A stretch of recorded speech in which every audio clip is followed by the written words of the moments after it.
정말 무서운 기사가 났습니다. 부동산 뱅코에서 나온 기사인데요. 주택시장 25년 장기 호황 끝났다. 네, 이 기사는 야후 파이낸스에 나왔다 그러는데요. 또 다른 기사는요. 캐나다 주택가격 두 자릿수 하락 예상. 이미 하락을 했는데 연말까지 지금 11월이잖아요. 연말이면 한 달밖에 안 남았는데 연말까지 17.5%가 더 떨어질 거라고 예상을 했다고 합니다. 네, 안녕하세요. 케부자입니다. 시청하시기 전에 구독하기, 좋아요 부탁드립니다. 네, 오늘은 간단하게 두 가지 기사를 소개하려고 하는데요. 일단 부동산 밴쿠버에서 나온 기사입니다. 주택시장 25년 장기 호황 끝났다. 네, 제목만 보면 무서운 기사인 것 같아요. 지난 25년 동안 이어져오던 캐나다 주택시장 붐이 이제 끝나고 고통이 퍼지기 시작했다고 야후 파이낸스 등이 23일 보도했다고 합니다. 네, 이자 부담이 증가하고 이제 주택 판매를 강제로 도저히 이자를 낼 수가 없으니까, 쉽게 말해서 모기지를 낼 수가 없으니까 주택을 좀 판매할 거다. 강제로 이런 판매 시장에 몰리게 될 거다. 얘기를 했고요. 또 인구 증가의 주택 공급 문제는 계속될 것. 이게 무슨 소리죠? 주택 가격은 떨어지는데 인구 증가의 주택 공급 문제는 계속된다. 이게 장기 호황이 끝냈고, 다른 기사에서는 지금 두 자릿수 이상 또 폭락을 한다고 했는데, 주택 공급 문제가 된다니 결국 수요와 공급 문제가 있으면 가격은 오르야 되는 거 아닌가요? 그죠? 보다 보니까 좀 웃기긴 하네요. 어쨌든 네, 그렇습니다. 시세 차익을 노리고 모기지 대출을 통해 무리하게 주택을 구매한 집주인들의 고통이 크다. 네, 제 얘기입니다.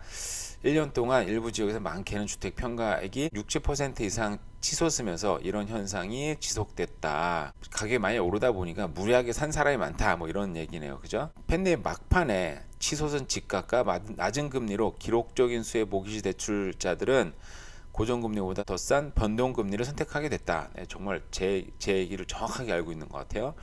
그래서 일단은 변동금리를 했던데, 그죠?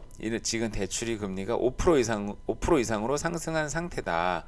그래서 대출자들이 강제 판매자, 이게 모기지를 낼 수가 없으니까 어쩔 수 없이 집을 팔 수밖에 없는 상황에 이런 사례가 급증하면 if입니다. if 급증하면 그래서 충격을 안겨줄 수가 있다. 아직은 이런 게 사례가 많지는 않은가 보죠.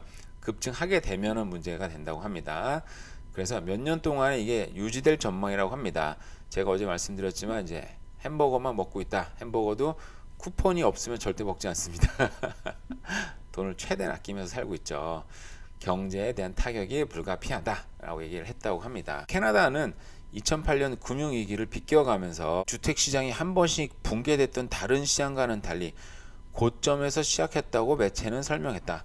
그러니까 캐나다는 이제 금융위기를 비껴갔다. 한국도 주택시장 2008년에 금융위기 때는 크게 충격을 받지 않았습니다. 사실은 금융위기는 사실 넘어가고 그 다음에 시간이 지나서 이제 엄청난 공급 폭탄이 이루어지면서 한국 시장도 충격을 받았죠. 근데 2008년 직접적인 위기는 받지 않았다. 스트레스 테스트를 통과를 했잖아요. 그래서 8개월 동안 늘어난 금리에도 매물이 급증하거나 가격이 폭락은 목격되지 않았다.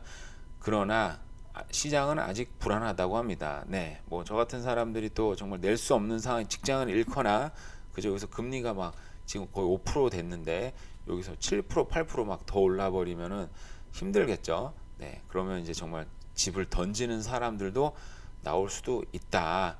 근데 그죠, 여기 보면은 한 달에 이자가 이제는 옛날에 비해서 $500 이상이 급증했다고 합니다. 저도 마찬가지로 옛날에 비해서 지금 모기지를 500불 이상을 내다 보니까 생활이 지금 굉장히 피곤하다, 힘들다, 짜증난다 라고 얘기할 수 있겠습니다. 네, 또 다른 기사는요, 캐나다 주택가격 두 자릿수 하락 예상. 전문가들은 연말까지 17.5%가 더 떨어진다고 합니다.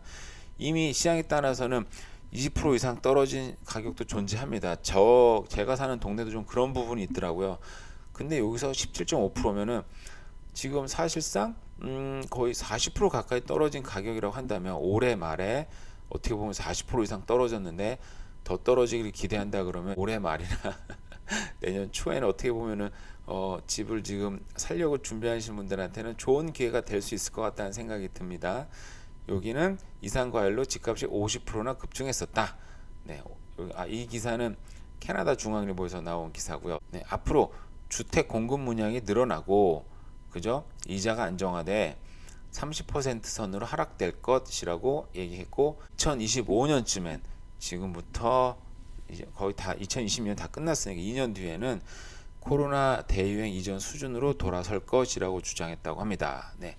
이분은 토니 스틸이라는 사람이 옥스퍼드 이코노믹 전문가래요. 앞으로 2, 3년 동안 계속 떨어진다는 얘기네요. 그죠? 연방은행 부총재 또한 주택 시장이 과열 현상을 잠재우기 위해서는 주택 가격이 더 내려가야 된다고 강조했다고 합니다.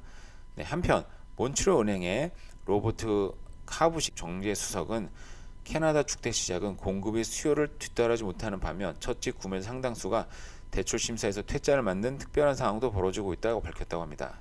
주택 공급이 수요를 못 따라간다. 그러니까 공급이 부족하다는 얘기잖아요. 그죠? 이게 서로 간에 이제 다른 얘기를 하는 거죠. 네, 저도 읽다가 헷갈렸는데 몬트리올 은행에서는 공급이 수요를 못 따라간다고 얘기했고 이 옥스퍼드 이코노믹스에서는 주택 공급 물량이 늘어나고 있다라고 얘기를 했고요. 또 아까 방금 봤던 기사에서는 이자 부담 때문에 주택 판매로 내몰릴 가능성이 있다고 인구 증가에 따라 주택 공급 문제는 계속될 것이라고 얘기했습니다. 지금 같은 기사에서도 결국 제가 말씀드렸잖아요. 2023년의 전망도 경제 수석들, 대학자들도 아주 유명한 교수님들도 경제 엄청난 침체가 올 것이다, 아니다, 반등을 할 것이다, 그리고 연방은행은 금리를 또 내릴 것이다, 아니다, 계속 올릴 것이다 라고 지금 전망이 다 지금 믹스업되고 있습니다, 여러분. 네, 어떤 시각으로, 어떤 시각으로, 어떤 철학을 갖고 이 부동산 시장을 바라보고 있는지 앞으로 어떤 식으로 할지는 개인들의 선택인 것 같아요. 여러분들도 좋은 선택하시고 현명한 선택을 하시기 바랍니다. 네, 그러면 감사합니다.